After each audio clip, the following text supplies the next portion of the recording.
Richard Diamond, Private Detective. Basil Rathbone and Nigel Bruce in the new adventures of Sherlock Holmes. Suspense. The Adventures of Sam Spade, Detective. Dragnet. And now, Gangbusters. Welcome to the Film Detective Podcast, where we bring you theater of the mind programming from the golden age of radio. I'm your host, Carl Amari. This time, Brian Donlevy stars as Secret Agent Steve Mitchell on Dangerous Assignment from 1951. Stick around, we'll be right back. You wouldn't know the truth if it followed you, mister. Creator and star Jack Webb is here to bring you just the facts, ma'am, in Dragnet. Webb stars as Sergeant Joe Friday in a police detective drama so action-packed it made its way across radio and television and motion pictures. We're bringing you over 24 episodes of Dragnet right here on the Film Detective. Movie actor Brian Donlevy came to NBC Radio in 1949 to star as Steve Mitchell, a globe-trotting secret agent working for our government. International espionage was the main theme of this action-packed series. Each episode found Mitchell being summoned to the office of the Commissioner, a nameless administrator who was part of a Big Brother-type government agency enforcing law and order abroad. Mitchell's usual assignment was to infiltrate various hotbeds of terrorism and thwart forces against America. Radio veteran Herb Butterfield co-starred as the Commissioner. When the radio run ended in 1953, Donlevy decided to invest his own money in a TV series based on the radio show, reprising his role as Steve Mitchell in the 39 TV episodes that were syndicated for decades. Time now for Brian Donlevy as Secret Agent Steve Mitchell, who was sent to South America to solve his own murder. Here's Dangerous Assignment.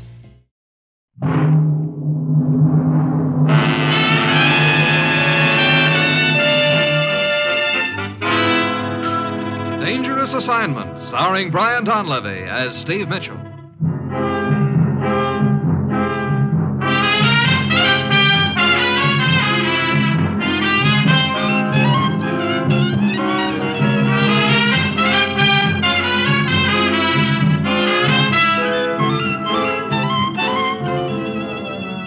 Yeah, danger is my assignment. I get sent to a lot of places I can't even pronounce. They all spell the same thing, though. Trouble. But when I walk into the commissioner's office, I don't realize that this assignment's going to involve my trying to solve my own murder.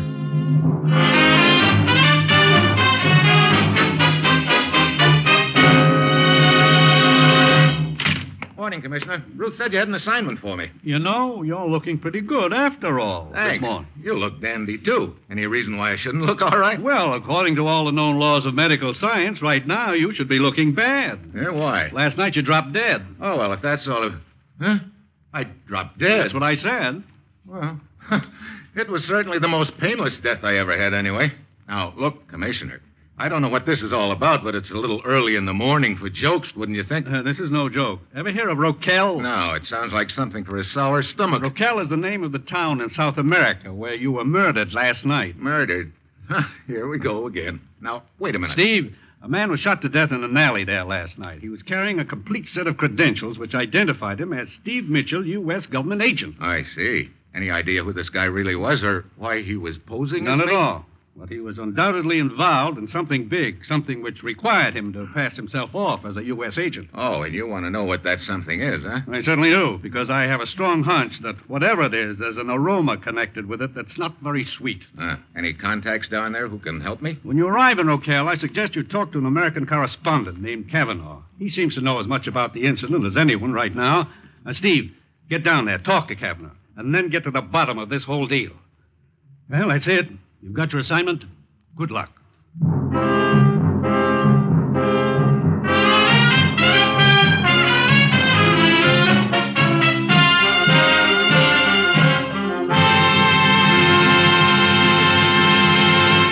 The National Broadcasting Company is presenting Dangerous Assignment, starring Brian Donlevy in the role of Steve Mitchell, colorful, two-fisted government agent.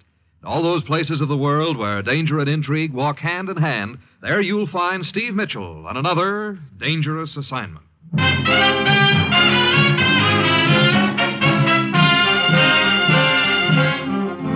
Sure, I've got my assignment. Just run down to the little town of Rocal in South America and find out who killed me and why. At this point, it sure looks like somebody doesn't like my name much. One man's already been killed just for assuming it. That gives me an uneasy hunch about what's ahead for me, the real owner.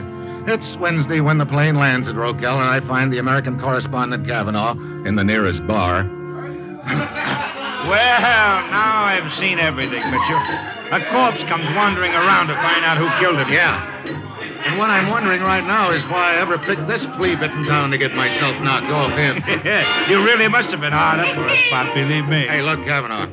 This guy who got himself killed, did he look anything like me? No. He was an American, too, but that's about all. But those credentials he had, I got a look at them, and they sure looked like the real McCoy to me. Yeah? What do you think the guy's angle was, Mitchell? That's what I'm down here to find out. What can you tell me about the actual shooting? Well, it took place in the alley right outside this bar. Oh? Were you in here at the time? Where else? Silly question. Well, go on. I heard a shot. I ran outside. The guy was lying on the ground. Somebody was bending over him. Oh? Looked to me like he was trying to get something out of the dead man's pockets. Did you get a good look at him? No, it was too dark. As a matter of fact, I'm not sure it was even him. I see.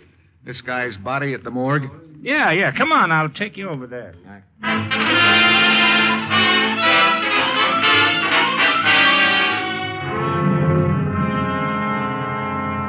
Well, you were right, Kavanaugh. He looks like an American, all right, but there's sure not much resemblance to me. You seen enough? Yeah. I'd like to take a look at those phony credentials. You happen to know who's got them now? Well, the police, I imagine. Okay, I'll check there. Hey, you know who those people are who just came in, Kavanaugh? They seem to be heading this way. Well, the stocky guy in the uniform is Colonel Gomez, head of the National Police. Oh?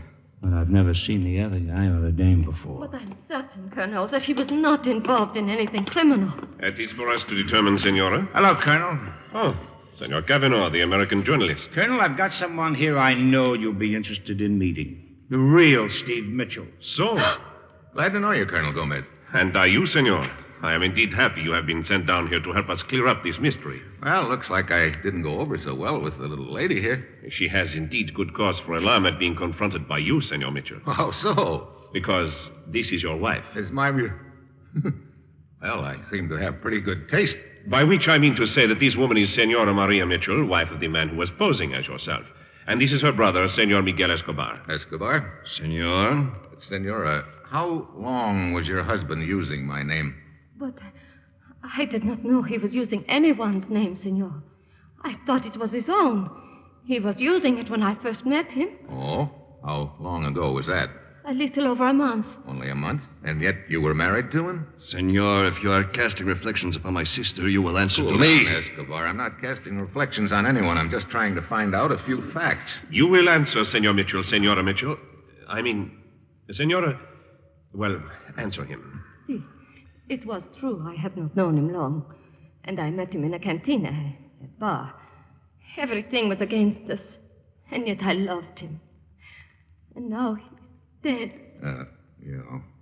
Look, have you any idea what your husband could have been involved in? Senor, can you not see that this is a very bad time to question my sister? I insist that Look, Escobar, a guy using my name has been killed. It's important to me to find out if he was killed because he was using my name.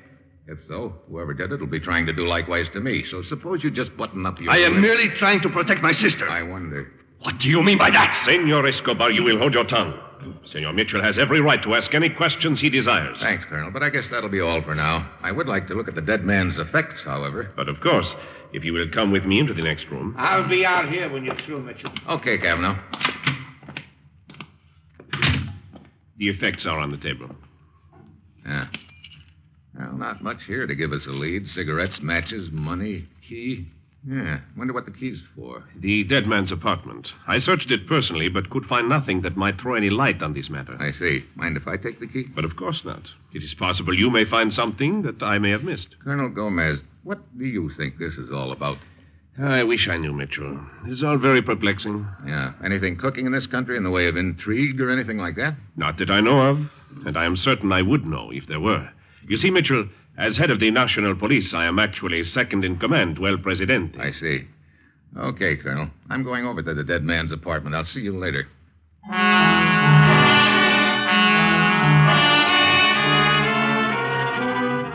I head for the dead man's apartment, letting myself in with a key, and I give the room a frisk. But the only items of interest are a couple of matchbooks with the name of a bar on them, La Posada. The door. I go over and open it.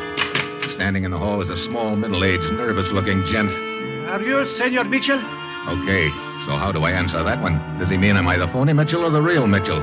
I guess I hesitate too long because he suddenly whips a gun out of his pocket. I dive at him just as the gun goes off. A hot streak shears its way across the top of my head and I go down.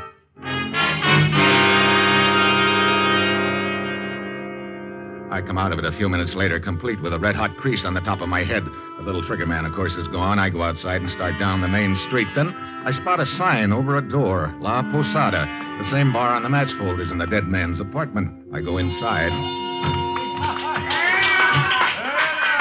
Out in the center of the floor, a girl has just finished her dance. One look at her, and I can see why the ovation. I go over to the bar. Si, senor. Cerveza? No, information. This comes in a bottle? Hey, look. Did you ever see a guy named Steve Mitchell around here? Mitchell?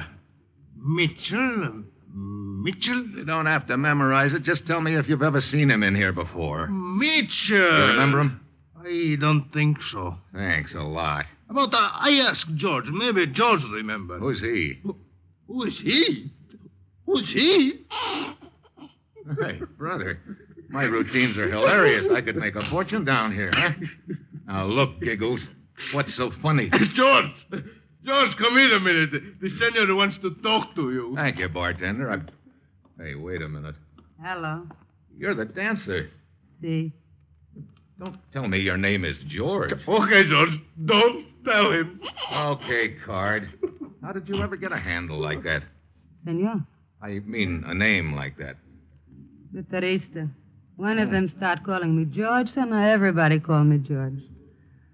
Now, what you want and why you don't buy me a drink, huh? Well, later. Right now, I'd like to know if you've ever seen a guy named Steve Mitchell in here. That bum. Huh? A real imposter, huh? Hmm? Do you know anything about him? Not much. He spend money, take trips. Trips? What kind of trips? I don't know. He used to go to the interior once in a while. But now I don't see him for a while, and that's okay with me. So why we don't quit talking about this Mitchell, huh? What's your name, buddy? You'd never believe it, George. So maybe we just better skip it and have a drink, huh? With me good, buddy. Hey, Steve. I've been looking all over for you. Oh, Kavanaugh, what's up? Well, you can quit looking for the guy who killed you. Oh? You know, I don't think I hear so good. There's nothing wrong with your hearing, George, if it sounds confusing. It's because it is. So why can't I quit looking for the guy who killed me, Kavanaugh? Because he's down at the police station right now. What? Yeah, he just walked in and confessed.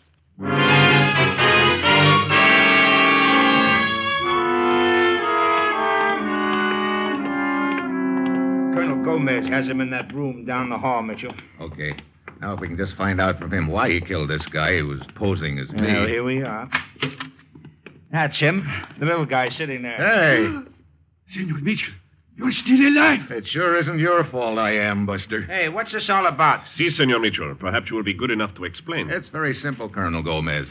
While I was searching the dead man's apartment an hour ago, this little character showed up at the door and asked if I was Steve Mitchell. While I was trying to figure out whether he meant the real Mitchell or the phony Mitchell, he pulled a gun. I dove for him and deflected his aim a little, and he creased my head and took off. I would have sworn you were dead. But what is this about the real Mitchell and the phony Mitchell? Night before last, the man, posing as myself, got killed in an alley.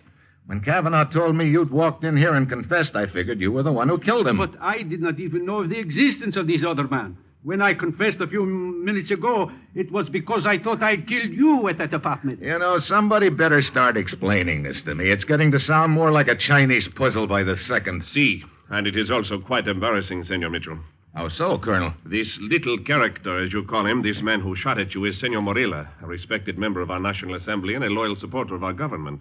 What? Oh, this is going to look great in print. I was convinced that I was acting in the best interests of my country, Senor Mitchell. I repeat that I did not know a man had been impersonating you. That, of course, explains everything. Well, I'm glad to hear it makes sense to somebody. Senor Morilla, a statement from you would be in order. Very well, Colonel. You see, for some time now, I have been concerned with the bands of rebels who are hiding in our mountains. Those rebels, again. You should realize, Senor Morilla, they are not powerful Allow enough. me to finish, Colonel Gomez. I planted one of my men in their camp to find out what they were doing. This man reported to me that a certain Senor Steve Mitchell had been going from camp to camp, promising United States backing to the rebels and offering to sell them guns and ammunition. What is this you are saying? Don't stop him now, Colonel. The deal's just starting to make sense. I was deeply shocked and bitter at what I considered to be the vile treachery of this man and of the United States, whom he claimed to represent. I learned his address here in the city. When I rang the doorbell, you answered the door, Senor Mitchell. I assumed you were the man I sought and fired at you. I can only say now that I am covered with shame. Well, it'll wash off. Right now, I'd like to hear a little more about these rebels in the interior. Well, that's always been sort of a touchy subject around here, Mitchell. You see, there's some people who sympathize with these rebels who believe that... Senor Cavanaugh, allow me to point out that when it comes to the affairs of this country, you are an outsider. If there are any statements to be made concerning these rebels, I will make them. Well, that suits me, Colonel. And speaking of statements, didn't your president make one a couple of months ago? To the effect that he intended to sit down with the leaders of the rebel bands and see if their differences and grievances couldn't be ironed out peaceably? I believe some such statement was issued to the press. Well, I don't remember those talks ever taking place. How come? Because I advised El Presidente against it. Oh? See, I considered it beneath the dignity of the government to recognize such rabble. You know, that's the funny thing about rabble, Colonel. It can get pretty powerful. Indeed. You speak as an expert in such matters, Senor Cavanaugh. Just an observation. This rebel did not used to be powerful. Now, we have known for some time that the rebels would like to march on the city. They have always been low on guns and leadership. Now, however, it appears to be a different story. An enemy of my government is trying to arm this riffraff. Then it is possible they might feel strong enough to make their move. A move which would plunge our country into a bloody civil war. No, Morilla. This will never happen as long as I, Gomez, am alive.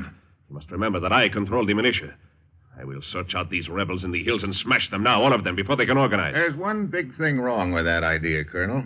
And what is that? A lot of people would be killed. If you mean the armed rebels, then I say good riddance. I think I've got a better idea. Suppose someone went into the interior, located the headquarters of the rebels, and talked to their leaders. Talk to them? Yeah, told them that this fake Steve Mitchell was exploiting them and that the whole thing is a racket. Senor Mitchell, whom do you have in mind to make this trip into the interior? Myself. You? Why not, Marilla? You're tired of living, maybe? Not particularly, Cavanaugh. Why? Well, those boys in the interior are pretty rugged. I'll take my chances that they'll listen to me. It sounds like a pretty crazy idea to me. Oh? Maybe you don't want me to make the trip, huh, Cavanaugh? Me? Why should I care one way or another? You know, that's just what I was wondering. Senor Mitchell, I appreciate the generosity of your offer, but I am afraid I cannot permit you to take the risk. Look, Colonel, my government has been dragged into this deal by that dead gun peddler and whoever is behind him. I think they'd feel a lot better if one of their agents could help straighten the thing out without bloodshed. I do not know. According to my information, the rebel headquarters are well hidden. Well, with time, I might be able to locate them. And there is the matter of the security of my government. If these rebels are armed, they must be smashed now. I feel I should give the order to the militia to search them out and destroy them. I'm asking you to delay the order until I've had a chance to talk to them. Very well. I will delay the order 12 hours. That's not very much. I can give you no more, senor. 12 hours in which to locate the rebels' headquarters and to undertake your journey. One which I sincerely hope will not turn out to be a one-way trip.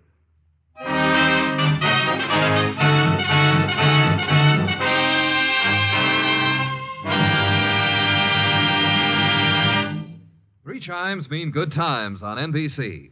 For something new about the Army, hear The Phil Regan Show tomorrow on NBC. Coming from a different service base every week, Phil Regan brings you songs and fun and brings prizes to talented GIs.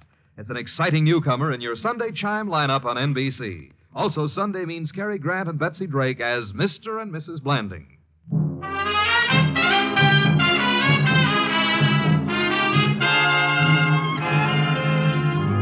Now back to Dangerous Assignment, starring Brian Donlevy as Steve Mitchell.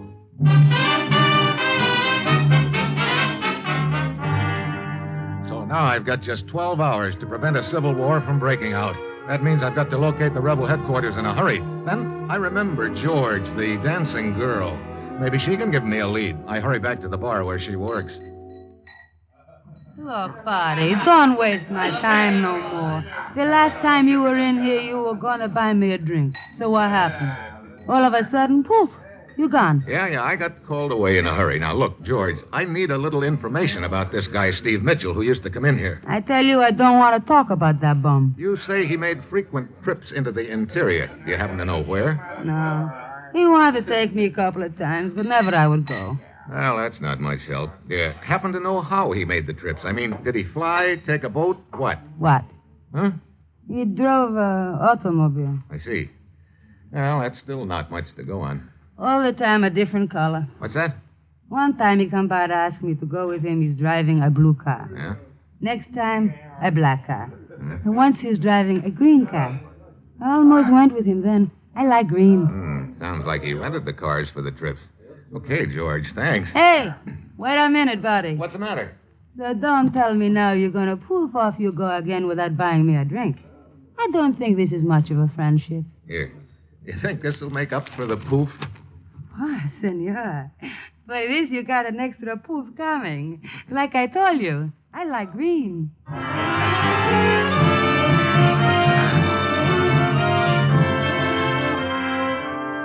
I start scouring the town for car rental agencies, and I find 3 of them. At the first 2, I draw blanks. Finally, along about dark, I work my way to the 3rd, and the old gent in charge is sitting in a little office fighting a brave but losing battle to stay awake. What was that name again? Mitchell. Steve Mitchell. Mitchell? Come on, Buster. Alfredo. Okay, Alfredo. Now prop open those peepers long enough to tell me whether or not a guy named Steve Mitchell ever rented a car from you. Steve Mitchell. Oh, see, he rented a car from me. How long ago? 2, 3 days. Which car did he rent the last time? Over there, the green one. Huh? It's a nice car. You like to rent it, maybe? Hey, come on. Snap out of it. It's so comfortable, and I'm so tired. Yeah, so am I. You keep mileage figures on your cars? Well, see, there on the wall, senor. If you don't mind, you reach it, huh? Okay. Yeah. Here we are. Speedometer reading. Let's see. The car traveled a total of about 400 kilometers on the trip. Okay, got a map? Hey. Map. Oh, see, up on the shelf. Okay, I got it. Now, let's see. Car traveled a total of 400 kilometers, 200 there and back. So if I use this point as a center and draw a circle within a radius of 200 kilometers. There. That looks pretty. Thanks. Now, somewhere near the rim of that circle is a spot he traveled to. Circle goes through some pretty rugged country, and from the looks of that car, it's been washed since he brought it back. See, this morning. So there's no clay or mud on it to give me a clue as to what kind of country he traveled through. Senor, but why you draw this pretty circle on the map and play the riddle games with yourself? It doesn't happen to be a game, Alfredo. I'm trying to figure out what spot in the interior this guy went to, and right now it doesn't look like I'm getting very far. Yeah, but if you want to know where he went, I will tell you. What? See, the village of San Bruno. How did you figure that out? Because he tell me. Well, why didn't you say so before? You didn't ask me. Okay, so I am the sleepy one, I guess. San Bruno, huh? Well, thank you. And sweet dreams, Alfredo.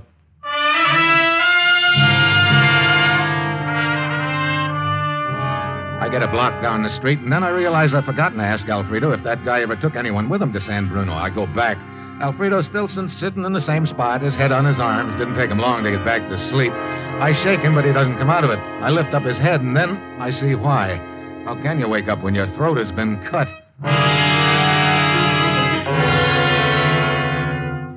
Now I know whoever's behind this deal is keeping up with me every step of the way, and I realize this isn't the healthiest spot in the world for me right now.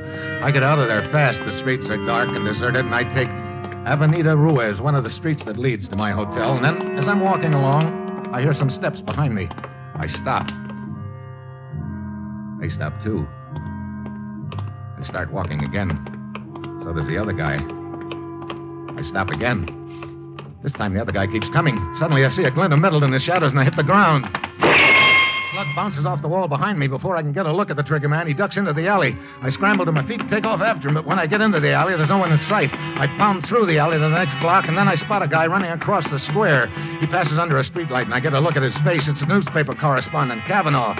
So, at this point, it looks like he's my boy, but right now I'm more interested in getting to the rebel headquarters of San Bruno because I know my time is running out. I phone the airport and tell them I'm on my way out. When I get there, they've got a transport plane warming up, and Colonel Gomez is waiting for me. Good evening, Senor Mitchell. What luck? Pretty good, Colonel Gomez. I think I've located the rebels' headquarters. Splendid. Where is it? Well, if my information's correct, it's near the village of San Bruno in the interior, and I think my information is correct because somebody sure didn't want me to find that out. What do you mean? The guy who told me got his throat slit right afterwards. I see. San Bruno. That is wild country, Mitchell. Yeah? But there is an emergency landing strip not far from the village. Incidentally, Colonel, how come you're wearing a flight jacket? I am to be your pilot, Senor Mitchell. Oh? See, you are making this trip to help my country. I feel the least I can do is share the responsibility and the danger. Okay, Colonel. Thanks. Hey, how about taking a passenger? Kavanaugh. Well, how about it? You think maybe you might get another chance to kill me up on that plane, huh, Kavanaugh? What? What are you talking about? Don't tell me that wasn't you I saw running across that square near my hotel right after that shot was fired at me. Mitchell? Sure, that was me. You promised me an exclusive on this deal, remember? Yeah? So when you started shagging around investigating, I thought I'd better follow you to keep posted. Oh? I heard the shot. I saw a guy duck into an alley, so I started chasing him. That's what I was doing, running across the square when you spotted me. But needless to say, he got away, huh? He sure did. Mitchell, you did not tell me of this attempt on your life. When did it happen? About a half an hour ago, Colonel. I was walking along the street towards my hotel when somebody took a shot at me. I see. You were fortunate to escape with your life. At Avenida Ruiz, it is a perfect spot for ambush. Fully lit, several alleys. Yeah. You still haven't told me whether or not I get to go with you on this trip. No soap, Kavanaugh. Well, now, that's just fine, that is. You know, Mitchell, you could take a few lessons in gratitude. Yeah? Well, maybe you could take a few from One-Eye Connolly. Come on, Colonel.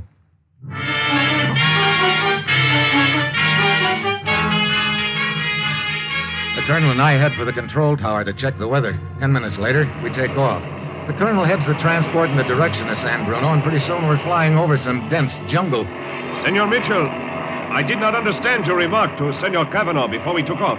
Who is this One-Eye Connolly you refer to? Just a character up in the States, Colonel. And I do not understand why, if Kavanaugh is the man who tried to kill you, you did not want him arrested. I didn't have any proof, Colonel. Anyway, I figured it was more important for us to get to San Bruno and talk to the rebel leaders.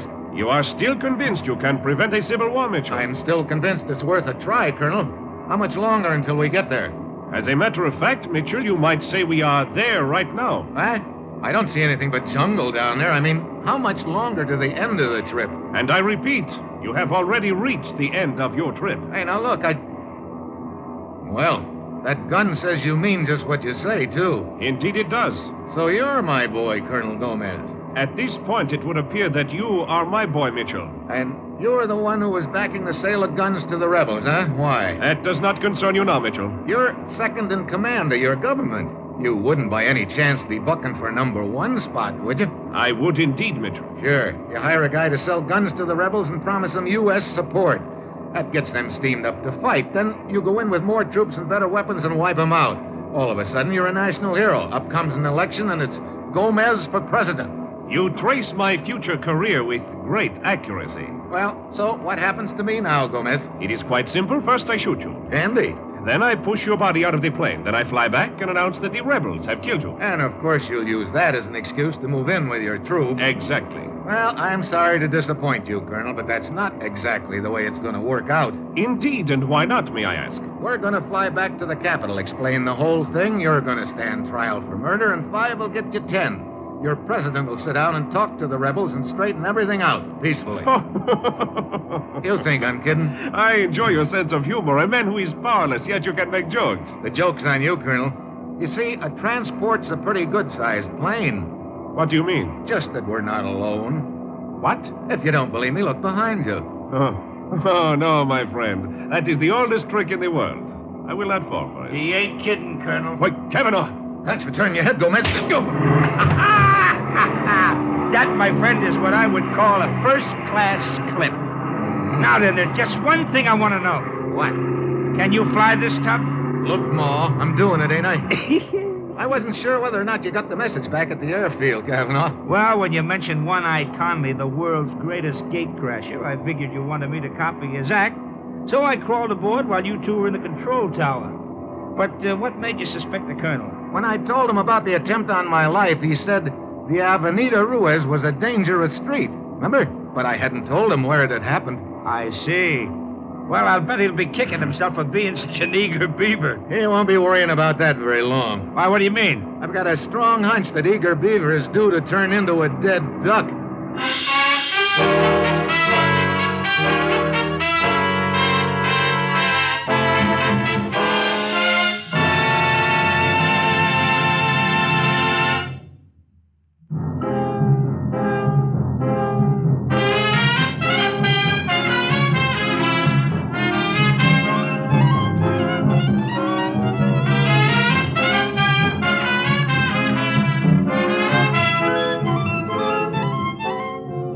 Dangerous Assignment, starring Brian Donlevy as Steve Mitchell, is written by Bob Reif and Adrian Jondo, with music by Robert Armbruster, and is produced and directed by Bill Karn. Be with us again next week at this same time when Brian Donlevy, starring in the role of Steve Mitchell, will embark on another Dangerous Assignment.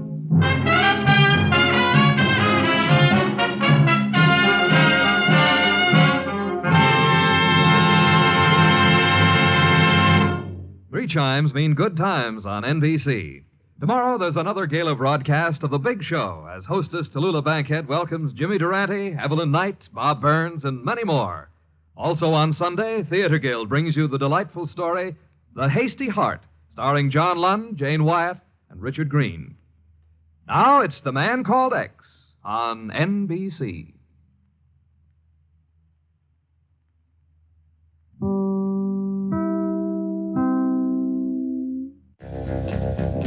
That's Dangerous Assignment, starring Brian Donlevy in Solve Your Own Murder from March 10th, 1951. Also heard in the cast, William Conrad and Herb Butterfield. Next time on the Film Detective Podcast, Robert Young stars as Jim Anderson, head of the Anderson family on Father Knows Best. So don't miss it.